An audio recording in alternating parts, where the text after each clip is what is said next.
మేమైతే ప్రత్యేక ఒక జీవోనే తిండి ప్రతి సంవత్సరం ఇలా జరుగుతుంది. ప్రభుత్వాలు వస్తాయి పోతాయి, కానీ ఒక జీవో తేవాలి. ఎందుకంటే మీరు చూశారు, సానుకూలంగా వస్తే కూడా పోలీసులు నన్ను ఎట్లా తోపులాట జరిగిందో మీ అందరు చూస్తున్నారు, మీరందరు గమనిస్తున్నారు. మీరు మా వాయిస్గా కూడా మీరు ఫోర్త్ వాయిస్ ఎలాగో మా అందరి కమ్యూనిటీ తరఫున మీరు వాయిస్ రేస్ చేయాలి.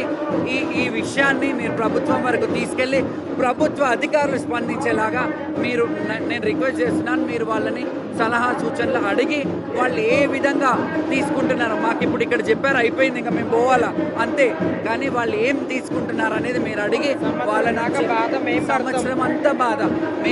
మేము చెప్పాము ఓన్లీ మాంకాళి గుడి కాదు, బల్కంపేట కాదు, మేము కుమ్రెల్లికి వెళ్తాము, ఏడుపాయలకి వెళ్తాము, మేడారం వెళ్తాము, వేములవాడ వెళ్తాము.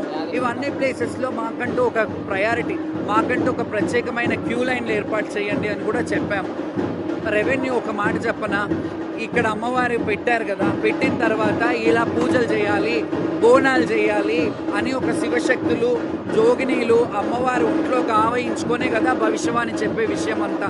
సో మేము చెప్పి రెవెన్యూ పెంచుతున్నాం. మా అందరికి ఇంతమంది శివశక్తులు వస్తున్నాము, ముట్టికి వస్తున్నామా, కొబ్బరికాయలు తెస్తున్నాము, బండారు తెస్తున్నాము, పసుపు కుంకుమలు తెస్తాము, చీరలు తెస్తున్నారు, మేము అన్ని మీకు ఇస్తున్నాము. మీరు టెండర్లు వేసుకొని ప్రభుత్వం బాగా ఇచ్చేస్తుంది.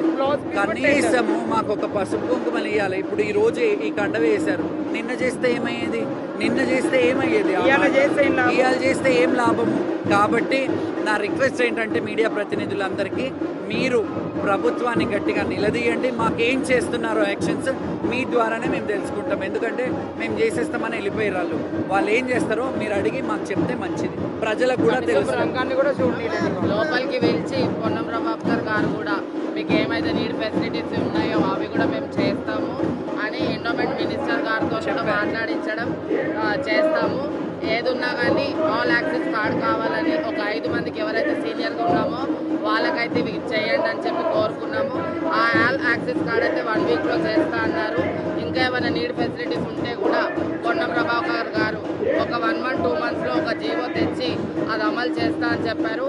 ఇది గతంలో మీటింగ్లకు పిలిచి మోసం చేసినట్టు మాత్రం ఈసారి చేయొద్దు.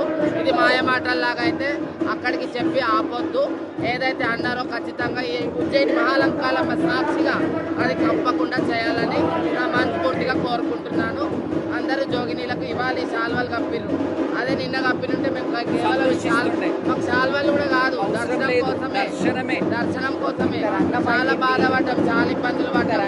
అన్నయ్యన్ని కూడా బోనాలు కూడా రంగం బోనాలు అయినాయని అమ్మవారిని కూడా సరిగా అడగలే, అమ్మవారి సంకల్పం కూడా చెప్పనియలే. అంతా ఒక పాలిటిక్స్ చేస్తున్నారు. కాకపోతే వాళ్ళు పిలిచి మమ్మల్ని మాట్లాడిపించినందుకు మేము ఆ జీవో పాస్ అయ్యేంత వరకు ఏది కూడా అనగానే కాదు కాబట్టి వెయిట్ చేస్తున్నాం. మళ్ళీ ఏడాది ఇది రిపీట్ కావద్దు, 2 నెలల లోపల ఖచ్చితంగా చేయాలి. ఆల్ యాక్సెస్ కార్డు ఈ వారంలో మాత్రం ఇవ్వాలి. మాకు ఇంకోటి మా డిమాండ్ పెట్టాం కదా, మేము మా డిమాండ్ ఏదైతే అడిగామో మేము వాళ్ళు స్పందించాలి అండ్ అసెంబ్లీలో కూడా చర్చించాలి. గతంలో మంత్రి సీతక్క గారు శివశక్తులకి పోతన్నలకి ఇది చేయాలి, వాళ్ళకి ఏమన్నా భృతిని ఇవ్వాలి అని కూడా మాట్లాడారు. అప్పుడు లేరు ప్రభుత్వంలో, ఇప్పుడు ప్రభుత్వంలో ఉన్నారు కాబట్టి అది కూడా ఒకసారి దృష్టికి తీసుకెళ్తున్నాం మేము. ఒకసారి ఆలోచించండి, శివశక్తులకి ఏదన్నా క్రైటీరియాస్ బేసెస్ కింద ఇవ్వండి. ఇట్లాంటి టెంపుల్లో మా కమిటీ వాళ్ళు కూడా ఉంటే బాగుంటుంది. కల్చరల్ విభాగంలో చాలా మంది ఉన్నారు, పేదవాళ్ళు ఎవరైనా ఉంటే పేదవాళ్ళు మా కమిటీలో నుంచి మా జనాల నుంచి కల్చరల్ డిపార్ట్మెంట్లో కొన్ని ఉద్యోగాలు ఇవ్వండి, బాగుపడతారు. మీ పేరు చెప్పుకొని బ్రతుకుతారు. అవసరం లేదు, అందరి కోసం అడుగుతున్నాం. మా ఒక్కలకే ఏదో నలుగురినే కదా అడగడమే కదా, కోరుకుంటున్నాం అంతే. మేమైతే ఇప్పటికైతే ఇప్పుడు చర్చలు మాట్లాడాము. చర్చలు ఒక క్వశ్చన్ మార్క్ లా, చిన్న క్వశ్చన్ మార్క్ లాగా ఉంది. ఆ క్వశ్చన్ మార్క్ తీరాలంటే వాళ్ళు స్పందిస్తేనే మేము సైలెంట్గా ఉంటాము. వాళ్ళు ఒకవేళ లైట్ తీసుకుంటే మళ్ళీ మేము కార్యాచరణ. కానీ మాకు బోనాలు తృప్తి కలగలేదు కాబట్టి మేము అందరం మాట్లాడుకొని ఒకరోజు బోనాల కార్యక్రమం మాత్రం చేస్తాము.